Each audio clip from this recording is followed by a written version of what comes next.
Hi, இங்கே இருக்க எல்லாருக்கும் என்னோட பெரிய வணக்கம். சார், எல்லாருக்கும் என்னோட வணக்கம்.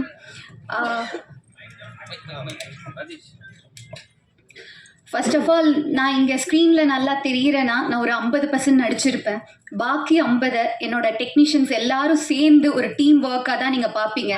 நாளைக்கு போயிட்டு இந்த பொண்ணு நல்லா நடிச்சிருக்காங்க அப்படின்னு சொன்னீங்கன்னா அதுக்கு நான் மட்டும் காரணம் கிடையாது, என்னோட டீமும் காரணம்.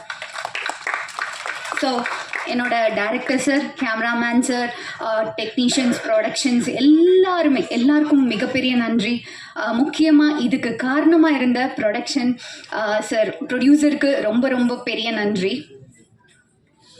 அதை தவிர்த்து மியூசிக் டைரக்டர் சார் சார் ஒரு பெரிய ஜாம்பவான்களுக்கு மியூசிக் போட்டவங்க. அவங்க கூட இது என்னோட 4வது படம். நான் ரொம்ப பிளெஸ்டாக ஃபீல் பண்ணுறேன், ஹாப்பியாக இருக்குது சார்.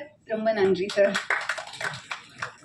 அப்புறம் ஆனந்தராஜ் சார், நான் சின்ன வயசில் பார்த்து பயந்த ஒரு பொண்ணு நான். இன்னைக்கு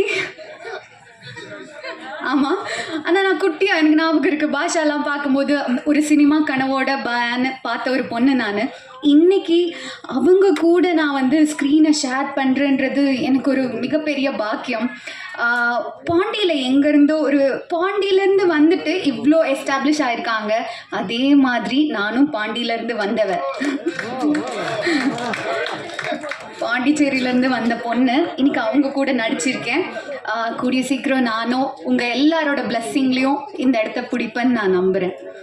அப்புறம் சம்யுக்தா மேமோட இது ஒரு ஃபஸ்ட் ப்ராஜெக்ட் நினைக்கிறேன். மேம் அவ்வளோ சூப்பராக பண்ணியிருக்காங்க. ஒரு ஃபீமேல் லீடாக இங்கே இந்த இண்டஸ்ட்ரியில் சஸ்டெயின் பண்ணுறது, முதல்ல வர்றதே ரொம்ப பெரிய கஷ்டம். அப்படி இருக்கும்போது எல்லாத்தையும் தாண்டி மேம் வந்திருக்காங்க. Ma'am, I'm really happy for you. அதை தவிர்த்து நான் ஒரு ஸ்பெஷல் தேங்க்ஸ் சொல்லணும். யாருன்னா டைரக்டர் சார். பார்த்துருப்போம் சார், சொல்லியிருக்காங்க டெடிக்கேட்டிவான ஒரு ஆர்டிஸ்ட்டை தான் நான் எடுத்தேன், அது மலையாளி அப்படியெல்லாம் நான் பார்க்கல, அவங்க டெடிக்கேட்டிவாக இருந்தாங்க, நான் எடுத்தேன் அப்படின்னு சார் சொல்லியிருந்தாங்க. சார், நாங்களும் இங்கே தமிழில் டெடிக்கேட்டிவான ஆர்டிஸ்ட் இருக்கோம் சார்.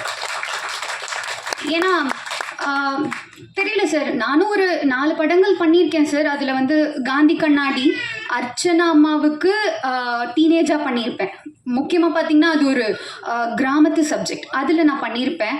அதுக்கு அப்படியே ஆப்போசிட் பார்த்திங்கன்னா கமர்ஷியல் பண்ணியிருப்பேன், ஸ்டண்ட்டு பண்ணியிருக்கேன், கமர்ஷியலான ஒரு சாங் பண்ணியிருக்கேன். சார் ஞாபகம் இருந்துச்சு, இங்கே பார்க்கும்போது சார் கூட ஞாபகம் வச்சு கேட்டாங்க. அப்படி ஒரு ப்ராஜெக்ட் பண்ணியிருக்கேன். டெடிக்கேட்டிவ்னா என்ன டெடிக்கேஷன் சார்? நாங்கள் எங்களால் முடிஞ்ச எஃபர்ட் போடுறோம், ஆனால் அது உங்கள் கண்களுக்கும் உங்களோட பார்வைக்கும் உங்கள் காதுகளுக்கும் சேரலை. அது எப்படி சேர்க்கறதுன்னு தெரியல. மேபி மீடியா நீங்கள் தான் எங்களுக்கு சப்போர்ட் பண்ணி அவங்கக்கிட்ட கொண்டு போய் சேர்க்கணும். டெடிக்கேட்டிவான ஆர்டிஸ்ட் நாங்கள் தமிழ்லேயும் இருக்கோம். ஸோ நீங்கள் எல்லாருமே எங்களுக்கு சப்போர்ட் பண்ணோம். முக்கியமாக சார், ஒரு சின்ன விஷயம், மேபி இது என் வயதுக்கு மீறின ஒரு பேச்சாக இருக்கலாம். இங்கே எல்லாருமே ஓடுற குதிரையில் பந்தயம் கட்ட தான் தயாராக இருக்காங்க சார். ஓடுறதுக்கு தகுதியான ஒரு குதிரை இருக்குது சார். ஒரு வாட்டி பந்தயம் கட்டி தான் பாருங்களேன், அது எவ்வளோ தூரம் ஓடுதுன்னு. உங்கள் எல்லாருக்கும் நன்றி. இங்கே இருக்க சில நல்ல உள்ளங்களோட சப்போர்ட்டில் தான் நான் இவ்வளோ தூரம் நிற்கிறேன். ஸோ என்றைக்கும் உங்களை நான் மறக்க மாட்டேன். ரொம்ப நன்றி. Thank you so much.